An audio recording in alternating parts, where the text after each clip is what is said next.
everyone. Welcome. Good morning, everyone. On Zoom land. Thank you for joining us this morning. I would like to start off today with just saying a few words about the incident that happened over the weekend with the young man, Wenzel, and his family. And I just want us to say a brief prayer for his family, for the community, and just for society as a whole. Dear Lord, I pray for Wenzel's family, for the community, for all individuals, children, the Yule Wilson Center, everyone that's been impacted by this great loss.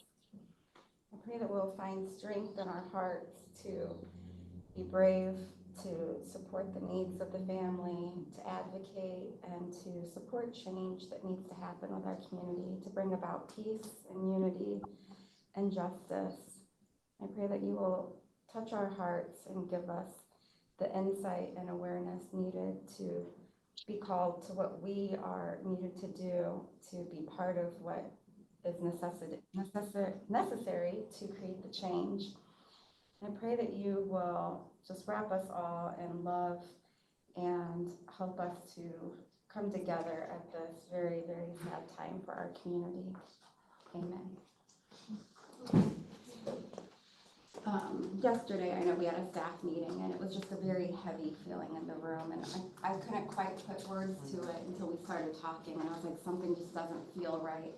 And then we started talking about it, and I realized that it was just kind of that was weighing heavy on everyone's hearts. So I just wanted to put that out there for all of us to keep our minds and prayers open for the community and for his family.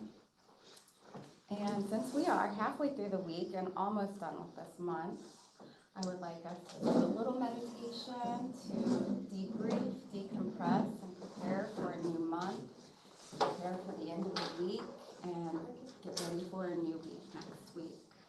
We'll do a little bit of muscle relaxation. If you would just get comfortable in your chairs, get your feet scooch back, make sure your back's touching, and just get really grounded to where you're at. Be really aware where your body is. Feel what's under your feet. Feel the chair under your legs. Start with a deep breath in through your nose, and then blow it even slower out through your mouth. Focus on your feet and your toes, and go ahead and scrunch and tighten your feet up, and then release them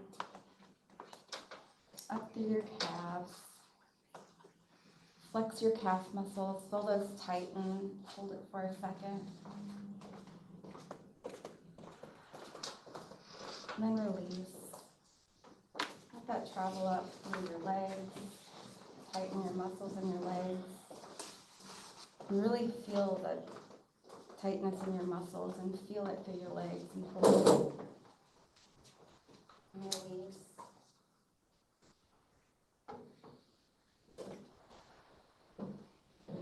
Then into your abdomen. Take a deep breath in and just really feel that in your abdomen. Hold it real tight.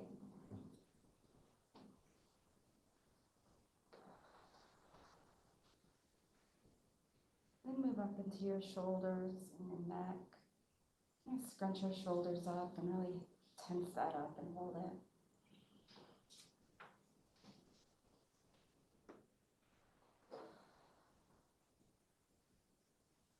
Then just do a gentle neck roll to whatever level you're comfortable.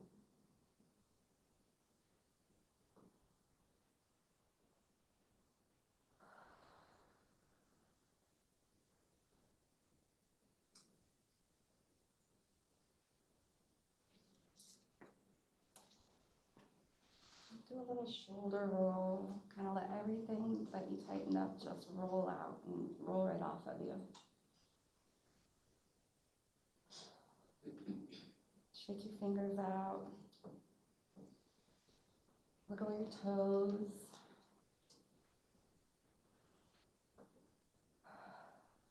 When you're comfortable, open your eyes and join us.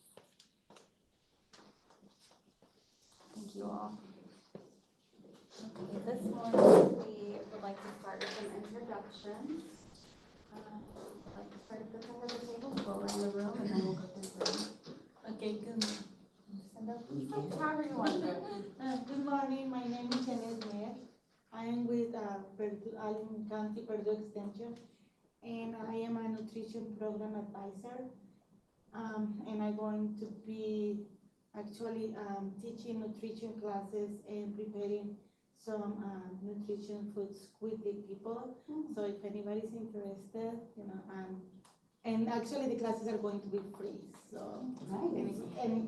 and in Spanish. Spanish. Okay.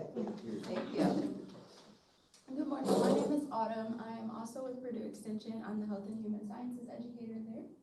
Is that all we're doing? Good morning, I'm Sharon Tubbs. I'm the Executive Director for Health Visions Midwest. Welcome, Sharon. Hey, thank you. Brenda Hoffman with Christian Community Healthcare. Esther Miller with United Health. Good morning. Lupita Helvicios, and I didn't move.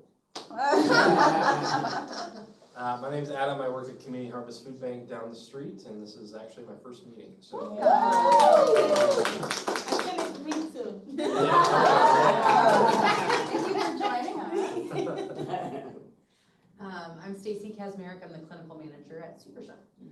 Welcome. I'm Danielle Furge. I'm the Education and Outreach Manager at Super Shot. Thank you. Cassius Stallings, Wellness Coordinator, Health Visions Midwest. Why don't you put the camera off?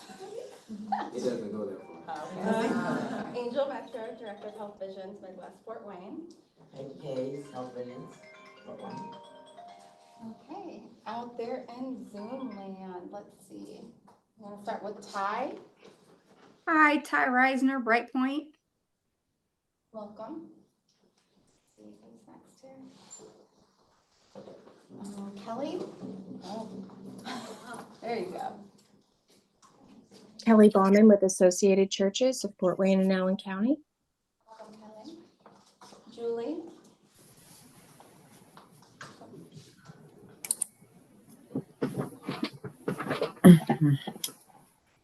Julie Reese with Associated Churches Journey Beside Mothers. Welcome. Thank you.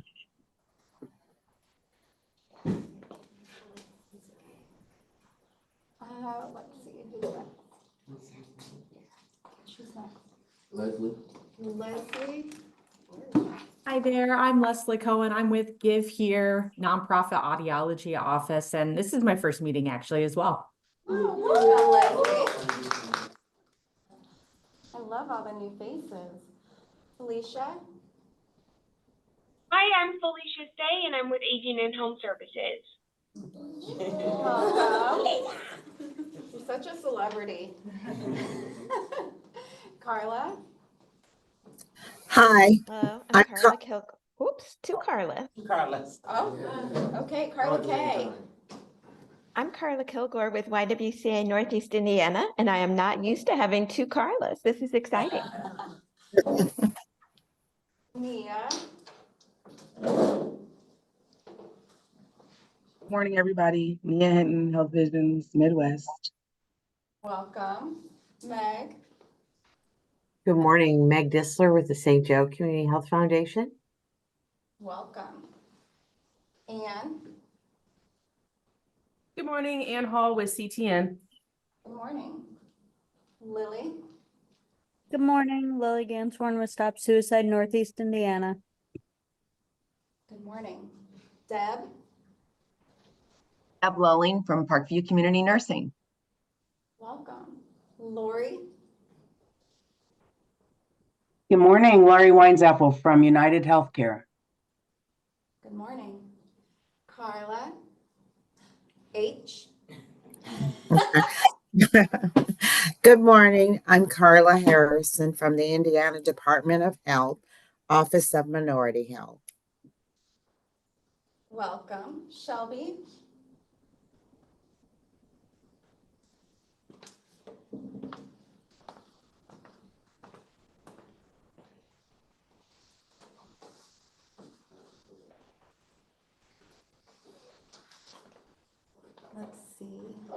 Gabby? Good morning, everybody. My name is Gabby Alaman. I am with Príncipe de Paz Church and also a community health worker. Welcome, Gabby. Kathy? Hi, I'm Kathy Thornton with the Allen County Health Department. Welcome. Okay, there's one in the corner of the screen. It's Kay. Kim? I'm guessing. Kathy? Colleen? Christine? Last one in Zoom land to not do an introduction. Just go ahead and jump out there. Okay. This is Kathy Ray with Q Source. Welcome. I think that was it. Okay. The other K was, her name was Kathy too. Okay. All right. Well, we have done our introductions. We've made it through the room, and we have a great presentation from Super Shots this morning on a new program that will be rolling out, and I'm excited to hear about it. All right. Get that presentation. Is it okay if we just work here? Yeah. Or we can see where we are. Either way. You're on the spotlight. Do what you're comfortable with.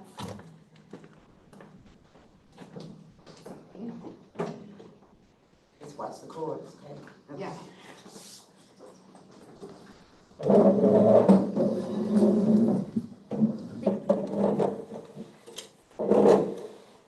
Right. So, Angel introduced me. I'm Staci Kaczmarek. I'm the clinical manager at Super Shot, but I also want to introduce Audrey. Audrey is leads the immunization program at the health department, so we're working really closely together with this. We see a lot of each other, don't we? Yes. But we specifically wanted to talk this month about a new initiative that Super Shot and the health department are working together on. So we're calling that the Eye on the Prize and Immunize initiative. And basically, there's been a lot of talk around what the health department has now as far as resources. I know a lot of you have been aware of Health First Allen County. Can we go to the next slide? So Health First Allen County came about because of some new legislation. If you didn't know, which you probably do, working in public health in Indiana, up until recently, public health in Indiana has not been very well funded. And so with some new legislation, the health department, there's first the Health First Indiana has trickled down into the counties. And so Health First Allen County is basically, there is a lot more funding available and a lot more opportunities for health departments to be able to partner with other organizations, as well as looking at the core services that they are providing. So they came up with some different areas of focus, but a big one of those being child and adolescent health. If we go to the next slide, these were the core public health services that they talked about. And these are all things that the health department gets to focus on. Some of them are really specific. I, as a not health department person, was surprised just at the things that have to be regulated. And a lot of times when there's something that's not being regulated, then it falls on the health department. Do you want to talk any more about core services? And but obviously with Super Shot, the big one that we were able to focus on and put some funding towards is those child and adult immunizations. Next slide. So when we talk about immunizations, we have to talk a little bit about herd immunity. So not only is vaccines important for the individual, but it's important for us as a community to make sure that we need to have a certain level of immunization in our community for those around us to be safe as well. If any of you are grandparents, you've probably gotten those instructions from your doctor of when there's going to be a new baby that you want to get your Tdap vaccine, which you've had a Tdap vaccine before, but that booster of pertussis helps protect the little ones in your home, right? So looking at this at a community level, we are really focused as a partnership to get those immunization rates up in our community. The next slide talks a little bit about what are the immunization rates that we're actually at in Allen County. So overall, the 61.62% is if we looked at an average of all of the different vaccines that we give and what's the completion rate of those. But the important thing with herd immunity is that there's a certain level that we need to get to really be protected. So my best example of this is always measles. Measles is something that's really contagious, and it is required for all school-age kids to get an MMR vaccine. But you have to be at about a 95% level in that particular community or school to be considered protected against any potential outbreak. Basically, if we're at 95%, we've now protected those other 5% by those other kiddos being vaccinated. But if you look at MMR in Allen County, and these are numbers as of the end of 2023, we're only at about 82%. So what does that mean as far as measles in Allen County? Yeah, we've got a ways to go, right? What we always hear is that an outbreak like that is only a plane ride away, especially with a lot of international travel and things like that happens, or it doesn't even have to be international for measles. No. There are outbreaks, yes, in the United States, and there's been cases in Indiana within the last year as well. So we've been really lucky up to this point, but it would not, we do not have the level of protection that we need if there were serious cases of measles in our community, which is disheartening. Yeah, it'd be great to get everybody vaccinated to help prevent any future outbreaks here around our kids. Yes, absolutely.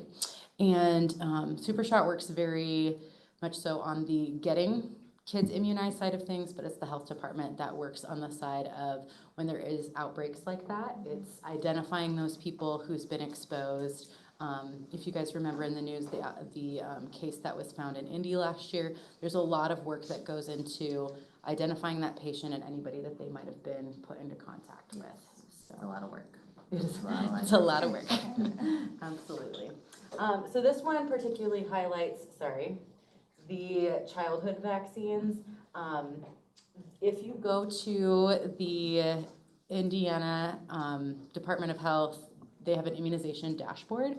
I obviously like to play around with it because this is what I do, but there's a lot of good information on there too about what are our adult flu rates. They're not like flu immunization rates. They're not that good, I promise. But there's a lot of information that you can get down there from that's broken down by county as well as school, as well as different age groups and things like that. So if you ever want to know about a particular vaccine, that's a good place to look for that. Okay.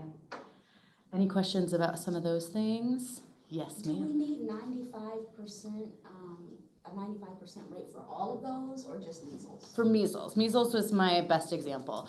So like polio is one where we need about an 80% coverage rate in order to be considered protected.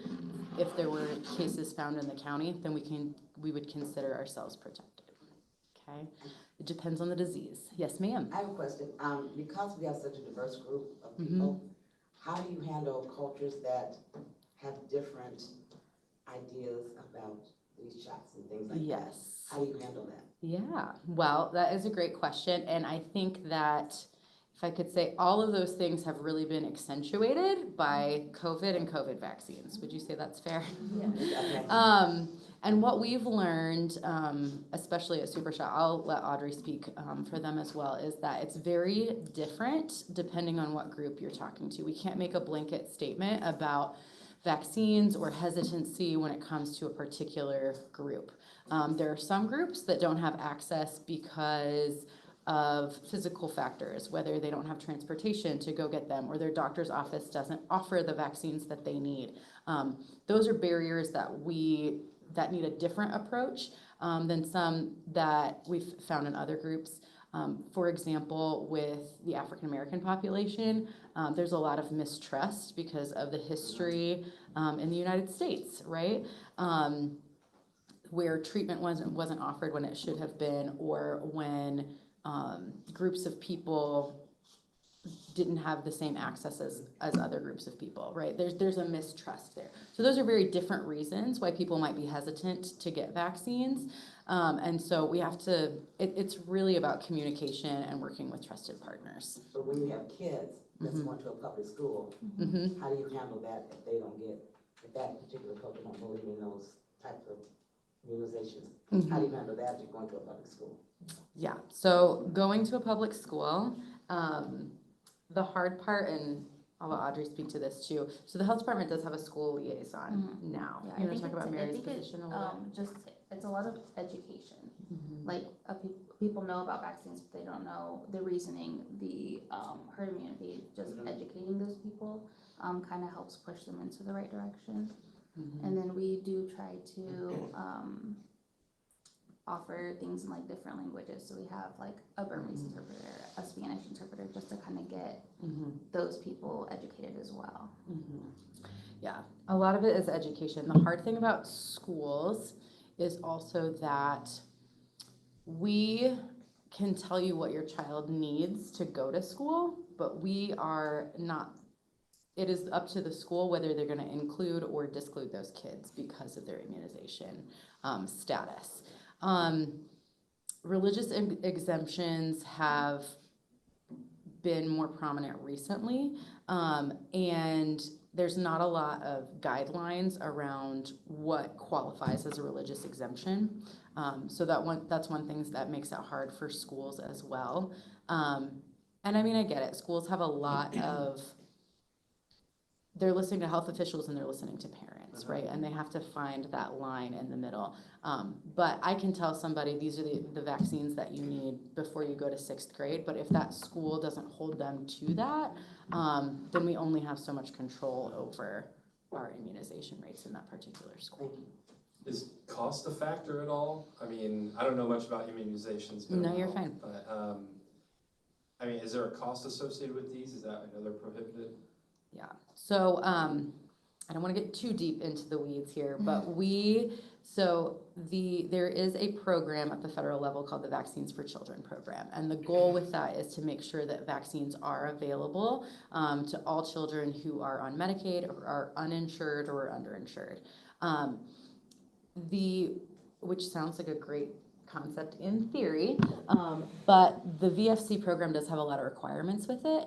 And so most communities do not have a super shot. We're here to fill the gap when it comes to if a provider, if a pediatrician's office doesn't want to be a VFC provider, that means that a Medicaid patient would go see that doctor, but they can't get their vaccines during that visit. So now they have to go somewhere else to get their vaccines. So Super Shot is filling that gap. In most communities, it's the health department that has to fill that gap. Yeah, we see a lot of patients that are uninsured. A lot of insurance covers vaccines. We do offer vaccines with an administration fee, but we would never turn a patient away if they were unable to pay that. Yeah, and that's part of the VFC program too, is that whether the health department or Super Shot, we are required to at least ask for an administration fee because we are billing Medicaid for that amount, but we would never turn anyone away for inability to pay. But you also have to know who offers those vaccines, and you have to know, how to access those. It's more and more often that primary care providers aren't offering those vaccines, so the patient is having to come to us or to Super Shot. Absolutely. More questions about access or issues with that? The other thing, the issue is like when you want to take the kids, for example, to the doctor and say, they just need shots for the school. And they're like, oh, he hasn't been here for 2 years. He needs to have physical, then give a chance. But I just need a shot. My kid's fine by now. So it's like, yes. And there can be other hoops to jump through too. And that's why having clinics like the health department or Super Shot helps. All we do is immunization. Sorry, not all they do. But they will just do immunizations for you as well, in terms of we can get you in and get you caught up that way. Those providers have good intentions as far as making sure that you are in good health, and we never want to be a replacement for those providers, but it can sometimes be hard, especially when it's back to school season, to get an appointment as well. Yes, or even if sometimes you don't want to give a shot unless they have the physical first. Because I say, okay, just the shots now, you need to go through. Yeah. And I'm sure they want to make sure that your child's up to date on everything, and those things, but it can, sometimes if an appointment is a month out, then you gotta have some kind of solution for in between if you're going back to school or something like that. Okay. Other questions right now? No. Okay. So, with our immunization rates being what they are, immunizations are a really big focus of this Health First funding. And so the health department and Super Shot is working together on 2 programs that we wanted to highlight today. The first is our Eye on the Prize initiative. If you can go to the next one. This is particularly for babies in Allen County. And babies in Allen County will have access to immunization through the health department or Super Shot. And there's some incentives along the way as well. So we'll talk about the incentives in just a minute. But this is just to highlight the fact that we do offer very similar services, but we work together to try to not duplicate services. So we both have vaccine clinics that have clinic hours during the week. The health department's open Monday through Friday. Super Shot is open Tuesday through Saturday. We've got evening hours as well. Part of the charge from the state was that we be doing things like working with community partners, offering in-school immunizations, working with school nurses. A lot of times they have access, the best access to those students. You're not going to see them at a clinic. You're going to see them at school. And so we are really working closely together to make sure that all those needs get met without duplicating services. So you'll see the health department in a lot of circumstances where maybe there's an outbreak and vaccines need to be offered quickly. And you'll also see Super Shot in schools giving flu vaccines this fall. It's just a part of that collaboration and partnership to make sure that we're fulfilling all of those needs in Allen County. The incentive program we're really excited about is particularly for kiddos that are in Allen County.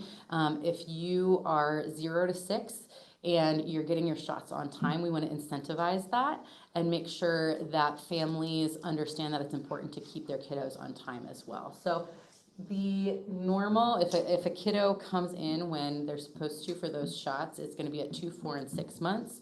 We've also got 12-month vaccinations, and then we think of those kindergarten shots for the 4 to 6-year-olds, okay?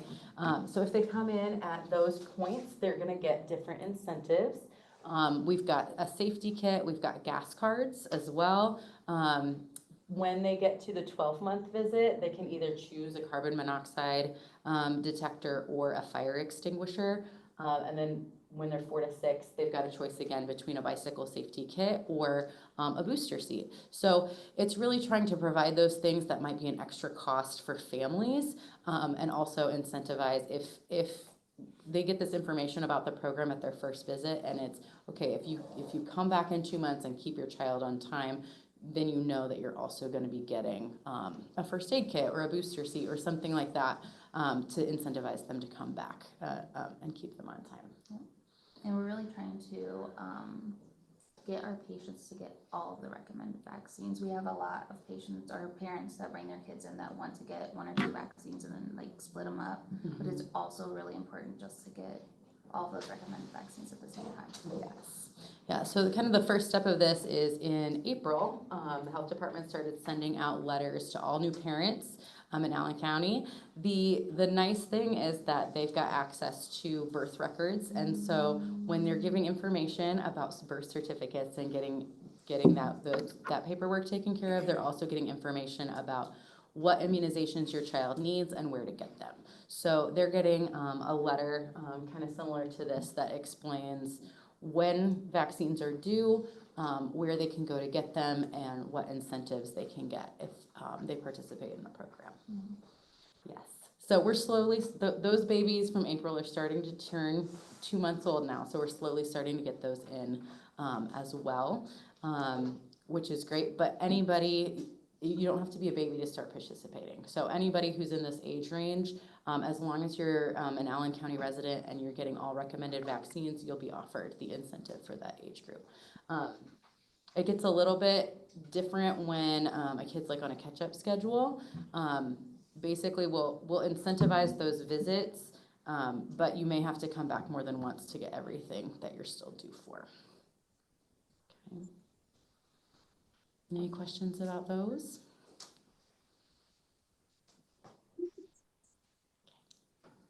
Awesome. This is just talking again about the requirements. We want to make sure we're looking for kids that are 0 to 6. It's really starting them off on the right foot as far as making sure they're up to date on immunizations and staying on time. And then must be an Allen County resident and must also get all the recommended vaccines. Okay. And that's something that we both do is look at their record and see what they may be due for so that we have a clear plan with parents of what they're due for and when they need to come back again. Okay. All right. The other program that we're doing this summer is what we're calling our summer health hub. So on Wednesdays, Audrey and I get to hang out together. We're at Super Shot. Super Shot's clinic has grown over the last 2 years. If you haven't been to Super Shot recently, we've remodeled and we've got our own space now, which we were a very mobile clinic that was used to going to different places, and we still do that, but having a clinic home has been really valuable for us and just help so that our patients can find us and we're more consistent. But we wanted to use that space to offer other services as well. And so we've partnered with the health department to be able to offer sports physicals as well as lead testing. Those are both important things that families need. Lead testing, I'll let Audrey talk a little bit more about, but that is more targeted towards toddlers and young kiddos. And then sports physicals, we know, is a lot of those middle school and high school students that have a requirement that they need to fulfill for school, and they can't always find a provider in the community to get those done. Yeah, so lead testing is required at certain age ranges for children. We're finding a lot of kids haven't been tested for lead at some point in their life, so we're trying to get all of that caught up just to get them in the right direction if lead levels are elevated. So providing those that testing there at the clinic will kind of help push that, and then we are also pushing a little more in our clinics as well, just on checking patients, making sure that they are tested at some point. Mm-hmm. Yeah, so any child up to age 6, we want to check and see whether they've been tested for lead. There's higher risk for those that live in older homes, but they can be exposed, whether that's at daycare, grandma's house, things like that. And so it's important to have that lead testing done at those ages. That's something that if a parent's not sure if their child's been tested for lead, that we can look that up and see if there's any results that are available. So our hope is to basically combine services where if they're coming in for a lead test, we're going to also check their immunization record and make sure they're up to date on everything. If they're coming in for a physical, we want to make sure that they've got all their shots that they need for school in the fall. Okay. Lead test is a blood draw, is that right? It is a Yeah, so we have a rapid test that we've been using, and it's just a finger stick, and it'll tell you if it's elevated, and if it is elevated, then we would go for the blood draw and kind of follow that way. Mm-hmm. We've got some videos on our social media too that showed just how they do the test. I think it makes it a little less intimidating for parents if they understand what's involved, rather than it can be scary to hear a lab test, but it's a pretty easy process. All right. Just wanted to highlight our hours and where we are. So the health department at the annex is where they see immunization patients. Did you want to talk about Yeah, so we have our clinic that we see immunization patients, both children and adults. So we do see a lot of adults for like couple vaccines. There are TDAPs when needed. We do some other testing and treatments there at the health department, but I feel like most of the kiddos go to Super Shot for the most part. Yeah, and so Super Shot, we're open Tuesday through Saturday. We're open late on Tuesdays and Thursdays. Those evenings and Saturday appointments tend to fill up the fastest just because that's when everybody is off work, but we are there throughout the week. We also have a location with Fort Wayne Community Schools. They have it's the FACE clinic. They do more things than just immunizations, but if you get your immunizations at the FACE Center, that's also a Super Shot location. So that, and then we are at Grable Missionary Church 1 day a week to serve the patients in Grable as well. So we also do take the show on the road quite often. Sometimes we bring the health department with us to do lead tests. But if you ever have a health fair or event, something like that, where it would be helpful to check kids' records or to offer immunizations, always, reach out to Audrey or myself, and we can do events like that as well. Okay, any questions about immunizations or these programs for this summer? And do know that the Eye on the Prize, that is a continuous program. Sorry, I kind of lumped it in with our other summer program, but that is funded through the end of the year. We're hoping to continue to offer incentives. We're just looking at, how effective that is, if people are staying on time, and what that looks like. Did that just start, or was it earlier this year? We officially started with the incentives in May, giving those out, but we started sending letters in April about it. And how has it been working? Have people been able to take advantage of it? Yeah, I mean, I think overall, we've seen over 200 kiddos and we're able to offer incentive because they actually came in and got all the immunizations that they were required. We haven't seen a lot of the tickets from the birth announcements, but that still should be rolling in. Yeah, shortly, absolutely. So. They have little tickets with the birth announcements when the children are born in the hospital. They'll get like a letter with where to get your birth certificate, and it tells you about the incentive program and where to go for those incentives. So So that, I think we started those in April. Yeah. And so we should start seeing those hopefully here soon. Yeah. The tickets are not required for them to get an incentive. It was just a way to let them know about the program and to see how effective birth announcements would be as far as getting the information out there. So if we have kids who have missed shots Mm-hmm. and we send them to you, talking about the possibility that the incentive program might apply Mm-hmm. to them as well. Yeah. Is that a true Mm-hmm. statement? Yep, absolutely. Even though they didn't start at 2 months. Right, yes. The big thing is that when they come in for that visit, that they're getting everything that's recommended to them there. I know we've got kiddos, especially in Grable, that sometimes like to split things up or only get 2 shots at a time. But in order to get the incentive, you need to get everything that's recommended to you at that visit. Yeah.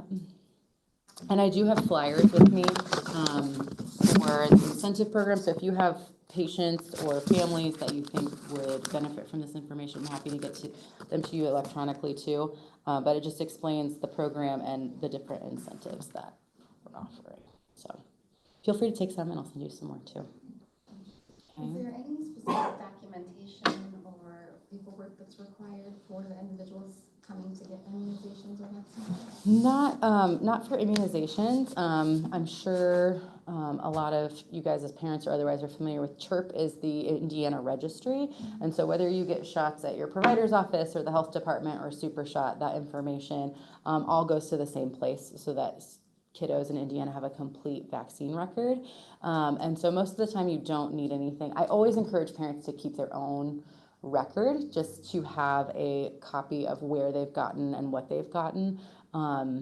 We see things change. Especially if they're coming from like another state or another country, it's really good to have that history of vaccines. Yes. But for the most part, if they've gotten their vaccines here in Indiana, we would have access to those records. Those records, yeah.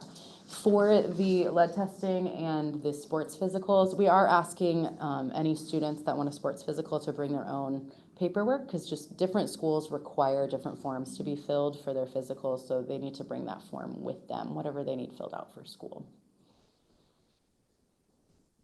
Okay. I also did just want to mention that we are doing a backpack giveaway as well. The health department will be there as well, offering lead testing. But we're having a health,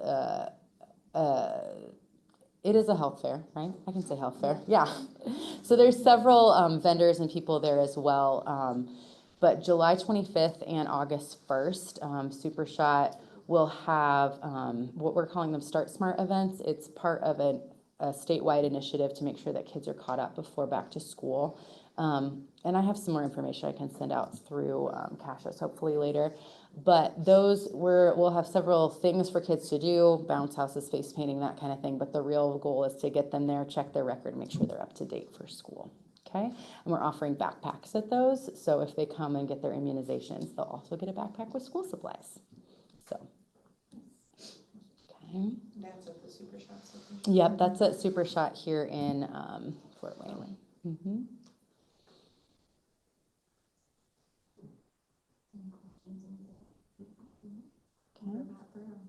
Going back to the fear of shots, how are you answering autism, seizures? How do you answer that? What I say is it's always a conversation. So we'll sit down and answer those questions. We talk a lot about the protection that vaccines offer, and we don't want to miss out on that. I'd like to say that we could always go to, here's the evidence and these are the things that you can read and look up and know that is those that vaccines don't cause those things. But I've found that it's not always necessarily about evidence or reason. It's more about connecting with that parent and having a conversation and really gaining their trust. Talking about autism as well, we do have a sensory room. I don't know that a lot of people in the community know that yet, but we have a sensory room for, we've partnered with the Autism Society of Indiana, and they've provided some materials for that room, but basically it's a bigger room. It doesn't look like your normal exam room at a doctor's office. We've got dimmable lights. We've got several things in there, like a bubble wall, things like that for kids as distractions while they're getting vaccines. And so we really want to be a resource to those parents and make it a better experience than they've probably had in the past when it comes to getting immunizations for kiddos that are either on the spectrum or neurodiverse.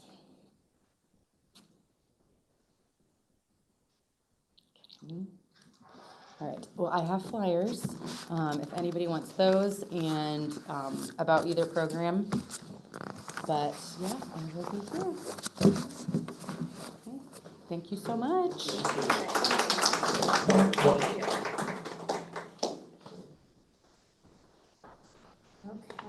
and so you'll send those out electronically also, so we can share those? Yeah, absolutely. Okay, next, I would just like to invite anyone to speak about upcoming events you have going on, anything that you would like to share with us that we can spread out to the community to pass on for you. Anything you guys have coming up? I've got a couple things. One, Christian Community Healthcare is hoping in August to begin just one day a week, 2 to 4 hours on Thursday. I'll come with more details about it when we know that. At the 2000 Wells Street location, which is the old YWCA, used to be actually, Handmaids of Jesus Christ Orphanage there. That's coming up. The other thing is Cross Borders Partners.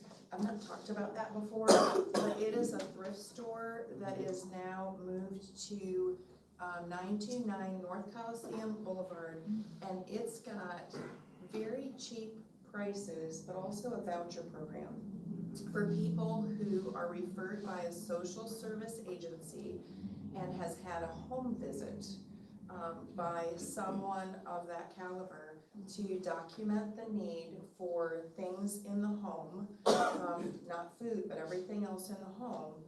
You can present that form that they require, and your client can get on the 1-year program one time a month going in to fill their homes with the necessary items that they need. So it's a beautiful program. It's once in a lifetime. So I would advise when someone is in need, really be in need to be able to use that program. But their grand opening at that location, they're already open, but they're doing their grand opening is Saturday, July 20th. 9 to 3. And so I've just found this to be a really great organization to help some of the people that we serve to be able to fill their homes with what they need. And it's all free. Yeah, and they have all kinds of furniture, clothing. Yes. Home decor, and Yes. everything you can think of, so. It's everything donated, but also the profits that they have, they go out and they buy more pots and pans, they buy mattresses, they buy sheets, just to make sure that the things that they might not get as much of, donated, but likely the things that people need the most are actually provided to the clients, so really great place. I can see if I can get an electronic version of the sign I have in front of me and get it to Cassius. Yeah. For the group. Or scan it in before you do it. Oh, that's fantastic. Yeah. I'll slide it your way, Pam. Okay. Gotcha. Any other upcoming events? Anybody else going on? You want to share?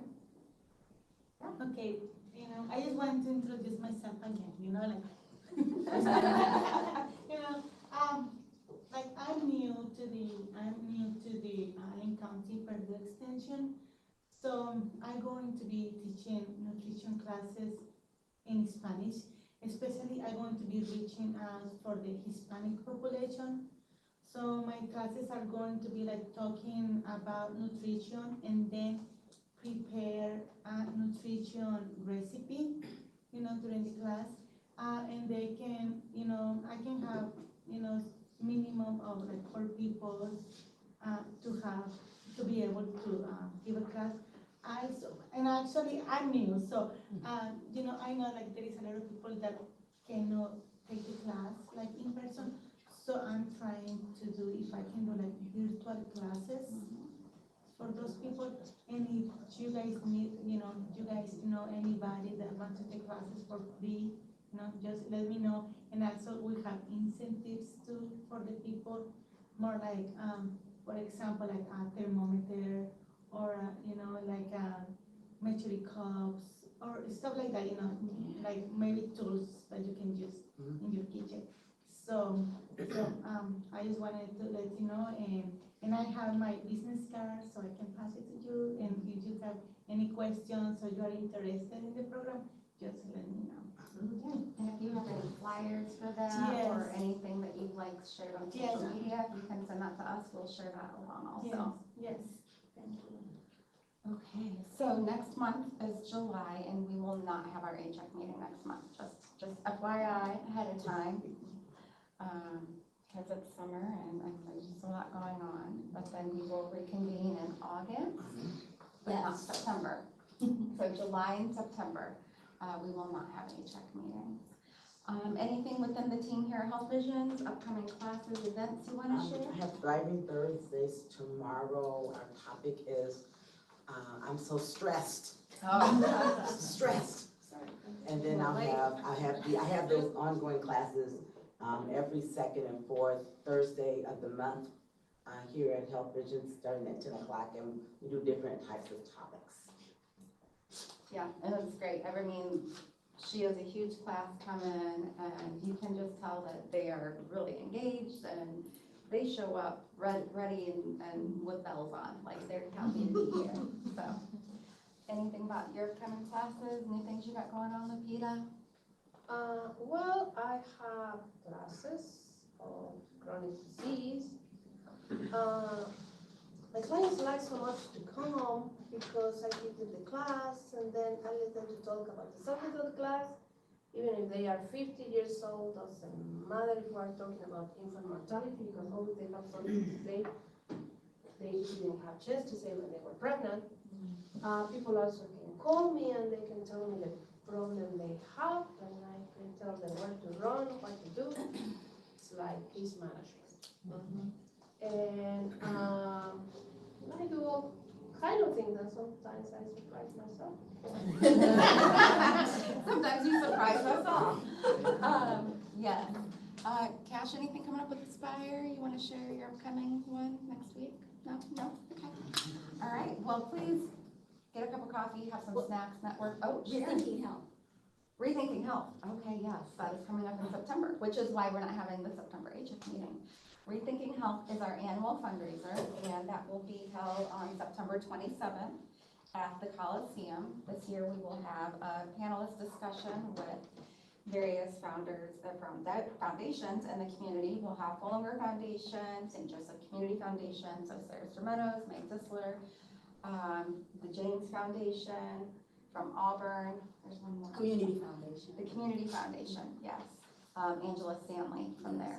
And I'm totally spacing on the name, and I'm the one who met with her from the James Foundation. But the conversation is going to be about how can we partner within our community and work with other just philanthropists and foundations to really identify what the highest level of needs are, and how can we bridge the gaps where maybe those needs are not being met, and just to really have that community conversation with the individuals that have the resources to help us make the impact that we're wanting to make. So, go ahead. So this is our annual fundraiser, and if you have been, you know that it is an awesome time. Last time we sang, we were just talking about that. You gotta say that part. Yeah. So you want to be there. We typically have most of our Allen County Health Equity Coalition partners in attendance. And we are now accepting sponsorships. We want to partner with you. If you want to be one of the sponsors of the breakfast, please, please, please connect with us, connect with Angel, and let her know. Pretty soon we'll be opening up individual tickets online, and those tickets will be $50 this year, but we typically have sponsors and table partners who buy tables and things like that. So please, please let us know. It's like Angel said, it's going to be at the Coliseum. It is going to be a great time, a breakfast. We guarantee you haven't been to a breakfast like this. So get ready, September 27th, that is a Friday. Mark it on your calendar. The calendar, what is it called? Save the dates will be going out soon. We've already sent out some of the sponsor packets. If you didn't get one, don't feel slighted. Still working on it. Just please let us know that you want to be a sponsor and get your name out there, and we treat our sponsors right, so thank you. Yeah, thank you. Yeah, okay, so that was the most important announcement of the day. Now, make and choice snacks and network and hang out, and if you think of something you wanted to share, let us know, and we will make sure to share it out. Thank you all.